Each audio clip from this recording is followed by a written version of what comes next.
कितना खर्चीला काम है ये? अगर मुझे अपने इस्टेब्लिश घर को, वही सेम चीज़, अगर पुराना घर बना हुआ 25 साल पुराना फ्लैट है, 20 साल पुराना फ्लैट है और वो नॉर्मल कन्वेंशनल घर है, तो उसको मैं कितने खर्चे में कन्वर्ट करा सकता हूँ? सो 3 BHK अगर हम लोग तो we are coming from Mumbai, माचिस वाले जो घर होते हैं छोटे छोटे तो 3 BHK हम लोग समझो we can do it in about 1.5 lakh, 1.5 lakh रुपए में. And this gives complete control. पूरा का पूरा घर 3 BHK, all your living room, the bedrooms as well as the dining room is covered in this. और इसका एक ये फ़ायदा होता है कि it is visible, aesthetically beautiful, and you are able to touch it along with using the apps, voice control, schedule, scenes, सब कुछ कर सकते हैं. और ये 1.5 लाख रुपए में जो पहले जो GM का G-Bus KNX सोल्यूशन है, that comes approximately about 10 lakh रुपए के आसपास का एंट्री लेवल है वो. वही चीज़ आपको 2 लाख में मिल जाता है. मतलब नया फ्लैट लेके उसमें लगवाने की जरूरत नहीं, पुराने फ्लैट में आसानी से लग सकता है. Not at all. हम लोगों ने क्या बोलते हैं इसको, लाइक 60-70 ईयर ओल्ड घरों में लगाए हैं. तो ये पॉपुलर क्यों नहीं हो पाया, या अब हो रहा है? हो रहा है. In the last 2 years lot of people have entered in the market promoting it also. लेकिन पॉपुलैरिटी इसलिए नहीं बढ़ रही क्योंकि कस्टमर को ऐसा लग रहा है कि यार नहीं यार ये मुझे नहीं चाहिए है. समथिंग दैट वो कस्टमर का mindset is a big challenge here. क्योंकि many of the players in the industry are not regulated. कभी कभार उन लोग के हाथ जल जाते हैं कि भाई यार मैंने ऑटोमेशन करवाया था लेकिन नहीं चला, फिर 3 महीने के बाद मुझे उसको फ़ोन करना पड़ा, ये वो लॉट ऑफ प्रॉब्लम्स.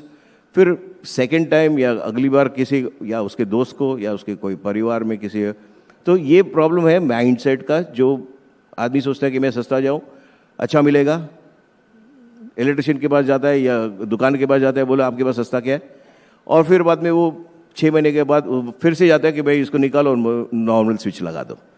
तो that is the reason why our stability, our offering. हमारा जो प्रोडक्ट्स बनाए, हार्डवेयर बनाए, वो स्टैंडर्ड के होते, रेगुलेटेड होते और वारंटीड होते हैं for replacement also. In fact just to add to Hiten's point, I completely agree that. हमने जितना ऑन द ग्राउंड भी हमने बहुत सारी सेल्स करी है. टिपिकली जब आप स्टार्टअप होते हो तो फाउंडर भी आप होते हो, सेल्समैन भी आप होते हो. तो मैंने बहुत सारे घरों में जाके देखा है जिनने ऑलरेडी ऑटोमेशन लगाया हुआ था. तो इस इंडस्ट्री में एक चीज़ जो हमने नोटिस करी कि जो 1.5 लाख 2 लाख रुपए के सोल्यूशन लगाए थे, जो आज से 3-4 साल पहले आई थिंक उनकी प्राइस भी 4-5 गुना थी. तो आप मान लीजिए 5-6 लाख रुपए का सोल्यूशन.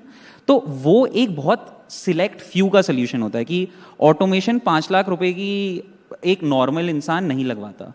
तो बाकी जो लोग बचते थे वो अगर वो ऑटोमेट करवाते थे अपना घर, वो अब जब इंसान नया घर लेता है तो वो चाहता है कि I put in things of luxury and electricity save भी कर पाऊँ मैं उससे. लेकिन mostly the affordable side was polluted with Chinese goods जिनका quality was not very good. It was just people who were pushing white labelled goods. वो खुद कुछ नहीं बनाते थे, वो सामान इंपोर्ट करते थे और वो बस XYZ ब्रांड से आगे उसको पुश करते थे.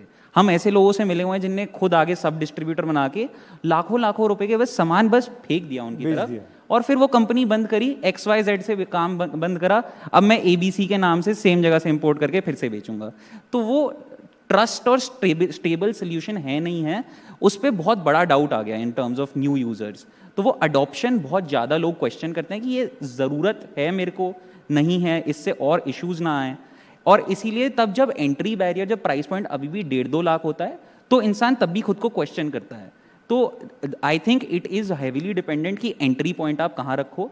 तो एंट्री पॉइंट अगर मैंने और बहुत ज़्यादा सूटेबल कर दिया यूज़र के लिए, तो फिर everyone measures the value of the offering based on how much they have to commit to it, right?